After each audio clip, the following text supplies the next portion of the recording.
அக்கறைக்கு போகும்படி நம்மை துரிதப்படுத்துகிற ஆண்டவர். இன்னொரு மொழிபெயர்ப்பு சொல்கிறது, அவர்களை கட்டாயப்படுத்தினார், வற்புறுத்தினார்.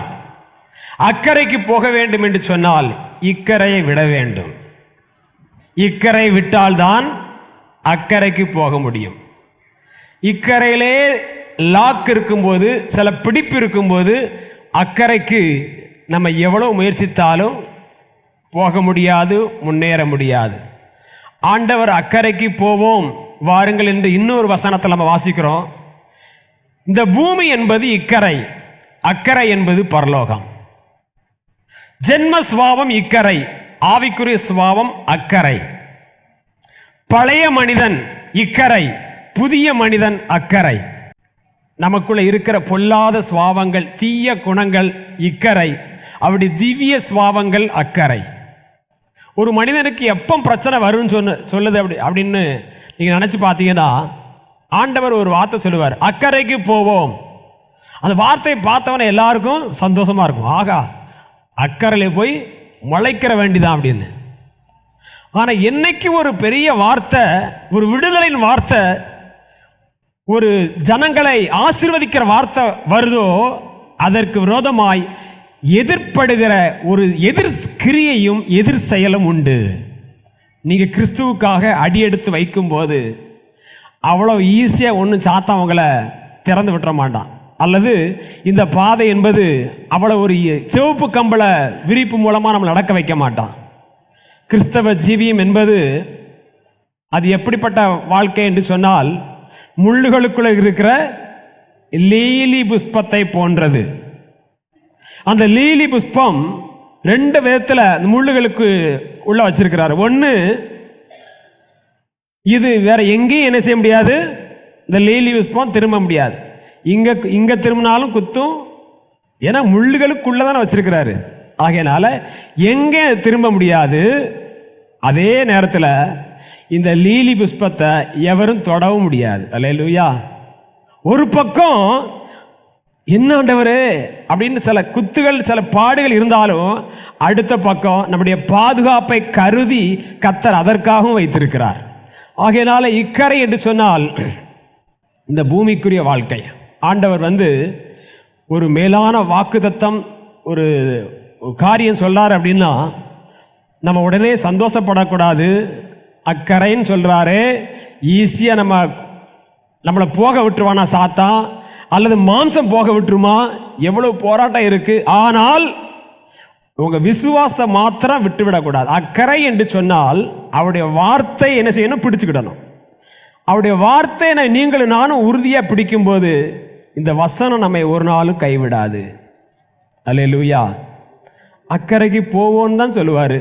போகிற வழியில் புயல் காற்று, சூறாவளி காற்று, கோராவரி காற்று இதெல்லாம் வரும்பா அப்படின்னு சொன்னா, நில்லு எங்கே, நாங்கள் இங்கேயே இருக்கோம், எங்களுக்கு எதுக்கு நல்லா இருக்கிறது பிடிக்கலையா அப்படின்னு கேட்டிருப்போம். அக்கறையை பற்றி சொல்லுகிறாரு. அக்கறைக்கு போகும்போது ஏற்படுகிற பாடுகளை குறித்து ஒரு வார்த்தையும் பேச மாட்டார்.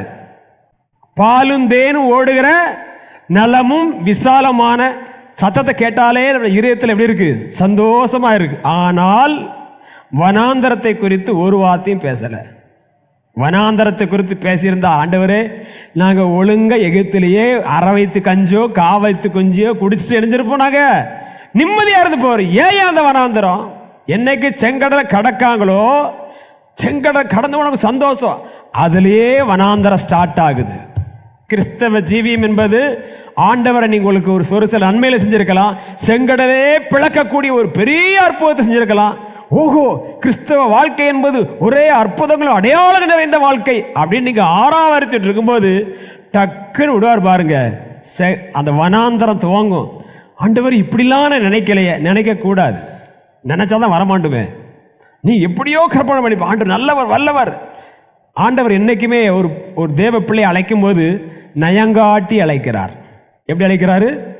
நயங்காட்டி. ஓசியால வாசிக்கிறார், அவரை நயங்காட்டி அழைக்கிறார்.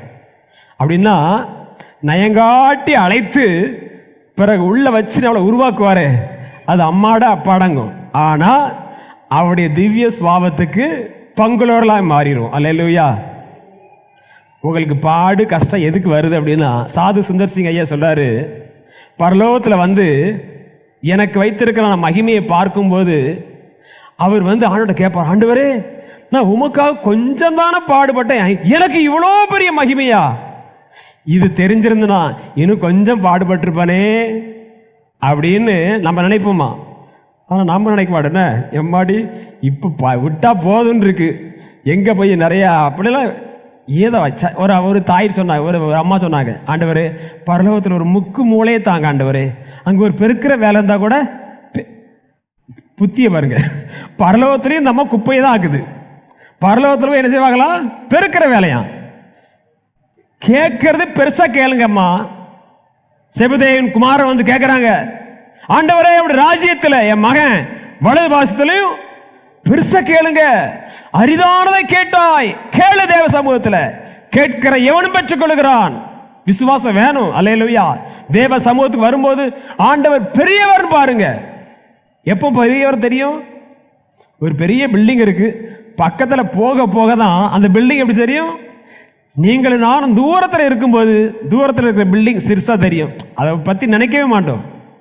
அந்த நாட்களில் பெரிய பில்டிங் சென்னையில் எது சொல்லுவாங்க, எல்ஐசி பில்டிங், இப்போ அதை விட தாண்டி வந்துட்டு அந்த பில்டிங் தூரத்தில் இருந்து பார்க்கும்போது சிறுசாக தெரியும், ஆனால் பக்கத்தில் போய் பார்த்தா ஏ அப்பா. அப்போ தேவன் பெரியவர் நீங்கள் பார்க்கணுன்னா அவரோடு நெருங்கி ஜீவிக்கணும். அல்லேலூயா. நெருங்கி ஜீவித்தாதான் அவருடைய வல்லமையும் அவருடைய மாட்சிமையும் நமக்கு வெளிப்படுத்துவார். நமக்கு வெளிப்படுத்தாமல் வேறு யாருக்கு வெளிப்படுத்துவார்? நம்மை ஆசீர்வதிக்காமல் வேறு யாரை ஆசீர்வதிப்பார்? சொந்த ஜனம், நீ அவருக்கு சொந்த சம்பத்து. நாம் அவளை பார்த்து அவ்வளவு உரிமை கொண்டாடுகிறார். யோசேப்புக்கும் கர்த்தர் ஒரு சொப்பனம் கொடுத்தார். சூரியனும் சந்திரனும் 11 நட்சத்திரங்கள் வழங்கினது. சின்ன பையன் பாருங்க, 17 வயசு, இப்படிப்பட்ட தரிசனம் கிடைச்சு நான் தலைகால் புரியாது, ஊன்னு சகோதரருக்கு துள்றான், குதிக்கான்.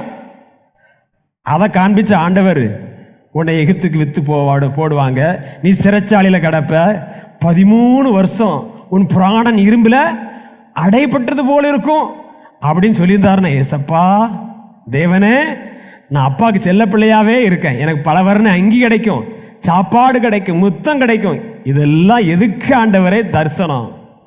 அதை சொல்லவே மாட்டார். என்னைக்குமே தாவீதை கர்த்தர் மேலான அபிஷேகத்தோடு அபிஷேகித்தார். அவன் பேசாம காட்டில் உட்காந்து சுரமண்டலத்தை எடுத்து இணைஞ்சிட்டான், வாசித்துக்கிட்டே இருப்பான். ஆனால் என்னைக்கு அபிஷேகம் இறங்குச்சோ அன்னைக்கு பாடும் பிடிச்சது பாருங்க.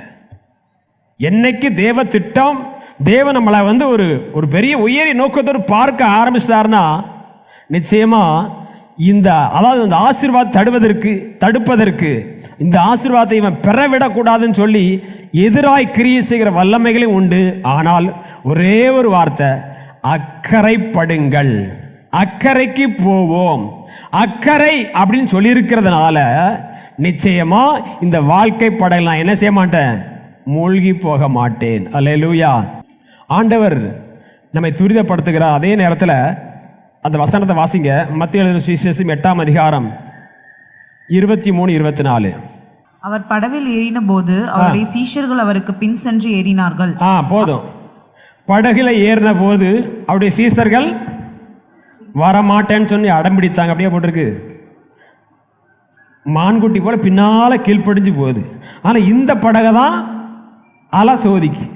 நீங்க கீழ்ப்படியாத பிள்ளைகளா இருக்கிறதுனால பாடு வரல, நீங்க கீழ்ப்படிஞ்சு சத்தியத்துக்கு இன்னும் தேவனோடு நெருங்கி போகணும்னு ஆசைப்படுறீங்க இல்லையா? ஆகையினாலதான் இந்த கீழ்ப்படிதல் எப்படிப்பட்ட கீழ்ப்படிதல், உண்மையிலே இந்த விசுவாசம் எப்படிப்பட்ட விசுவாசம் என்பதை நம்முடைய தேவனாய் கர்த்தர் ஒரு சோதனை மூலமாக சோதிக்க விரும்பினார்.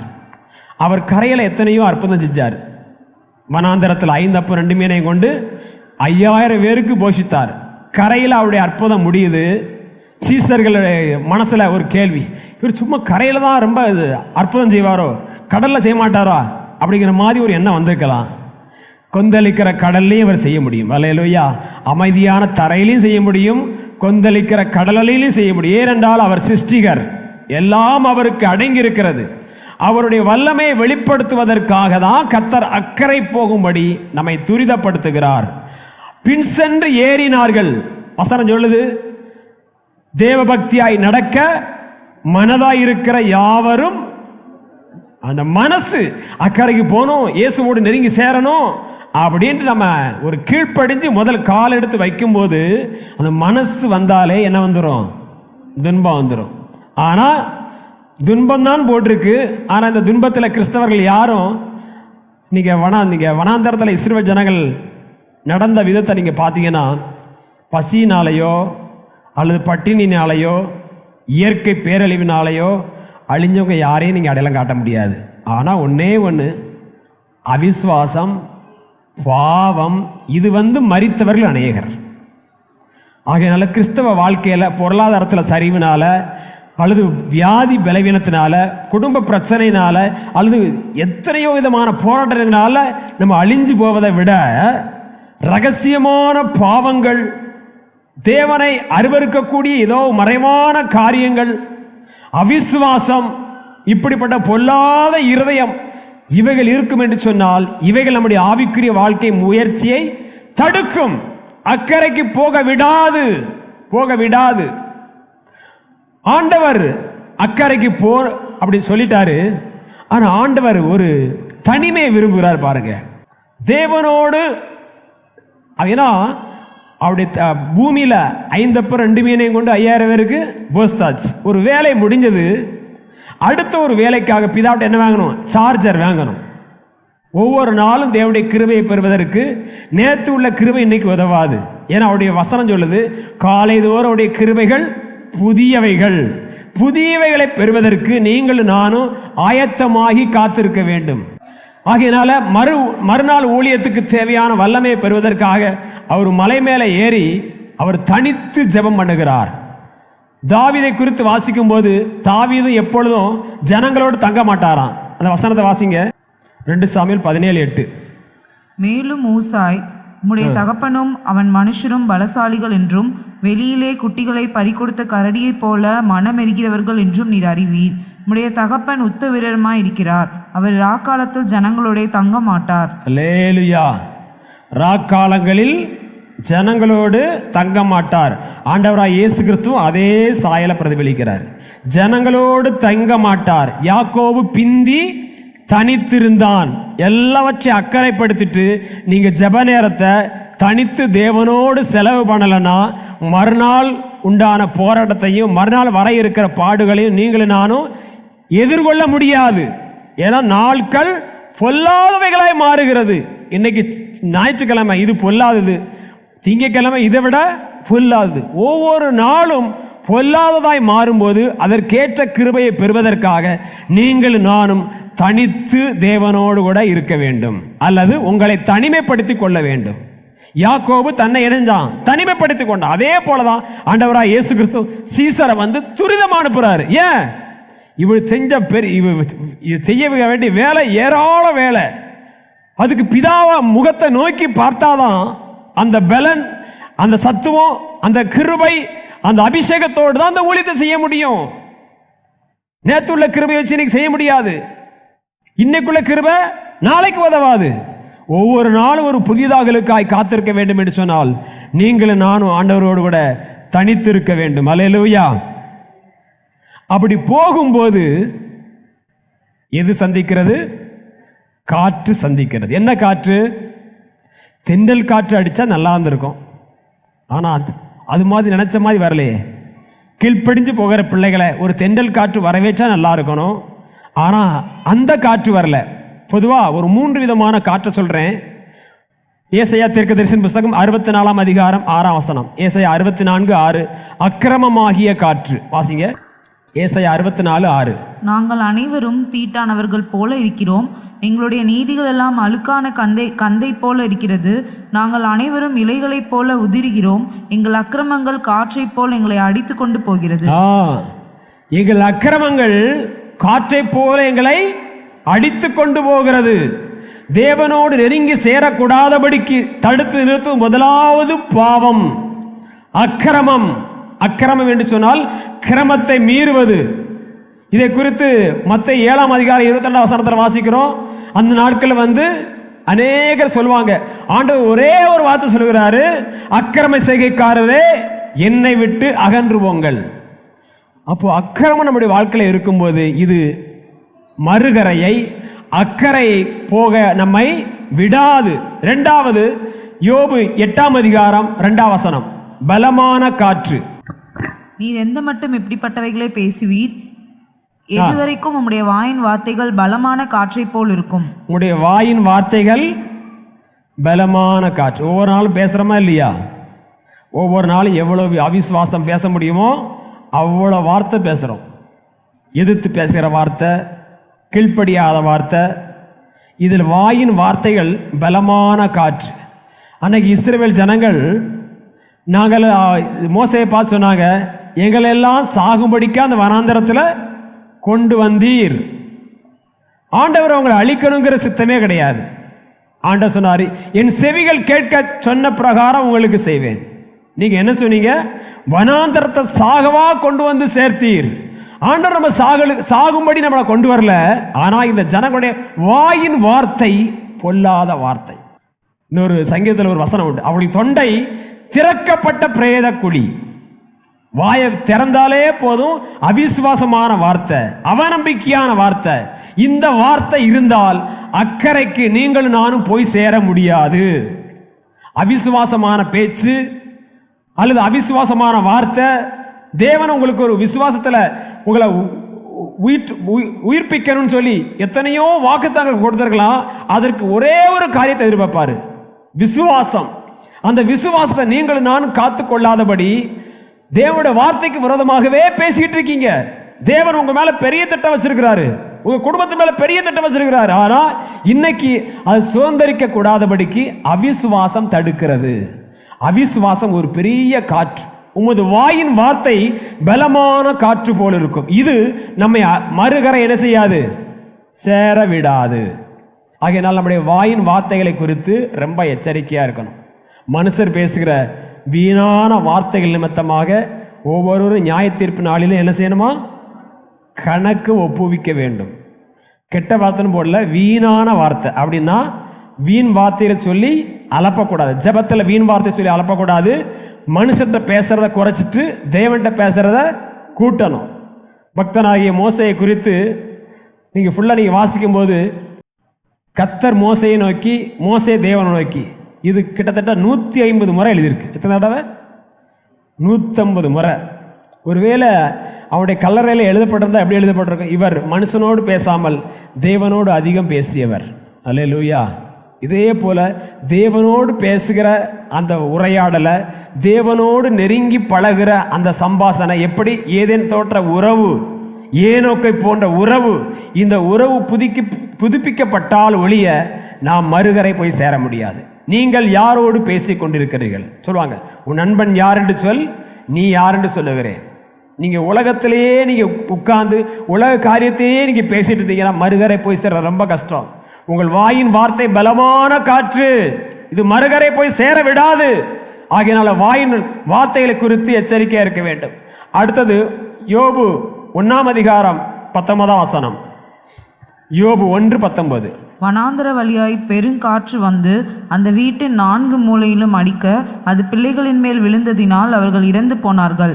பெருங்காற்று, இது என்ன காற்றுன்னா பாடுகளை குறிக்கும். முதல்ல சொன்ன அக்கிரமமாகிய காற்று நம்முடைய வாழ்க்கையில் இருக்கக்கூடாது.